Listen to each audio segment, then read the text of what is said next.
Nestled in Perak, Malaysia, Matang Mangrove Forest Reserve is one of the world's model for sustainable development. Sustainably managed by the state since 1902, Matang boasts a rich ecosystem providing valuable resources to sustain local livelihoods. However, all that glitters is not gold. Matang celebrated triple win for the environment, economy, and society is, however, problematic. To understand sustainable development, defined as development that meets the need of the present without compromising the ability of future generations to meet their own needs, it is necessary to factor the power nexus of the state, market, and locals.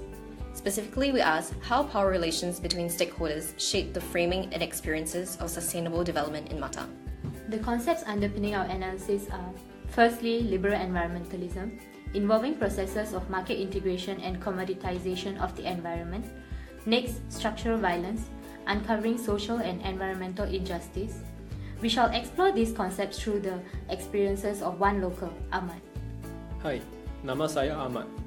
I live in Kampong Menteri with my family and I work at a charcoal factory at Kuala Sepetang. Let me show you around. Spanning 40,288 hectares, Matang's mangroves are categorized into productive, non-productive, or protected. About 80% of Matang is under the sustainable yield timber production system, where logging is restricted by the age and quantity of trees. In the sustainable development paradigm, locals like Ahmad stand to benefit economically. Matang has plenty of fish and trees, but there are laws controlling what and how much we can harvest. Timber from Matang is made into charcoal where I work. It is then sold to overseas places like Japan.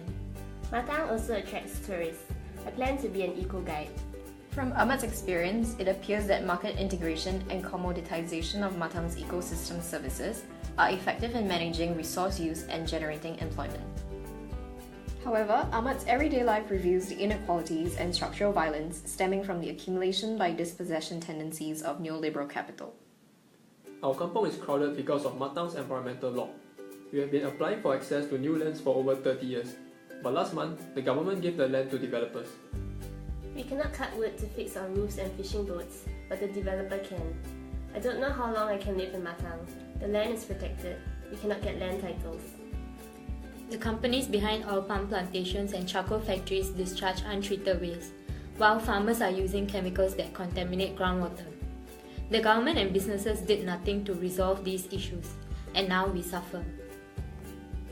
While sustainable development is discursively framed as a model to achieve sustained economic growth in socially and environmentally just ways, the grounded experiences of villagers in Matang challenges such an idealistic framework.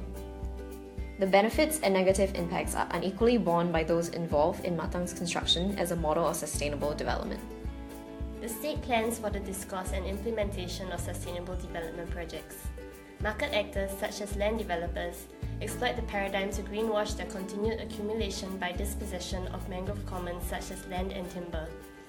At the community level, people like Ahmad have limited agency to effect both environmental sustainability and economic development on their own terms and have to bear the injustice arising from state and market decisions. The difference in role and agency constitutes and reflects the power inequalities between the state, capitalists, and local villages.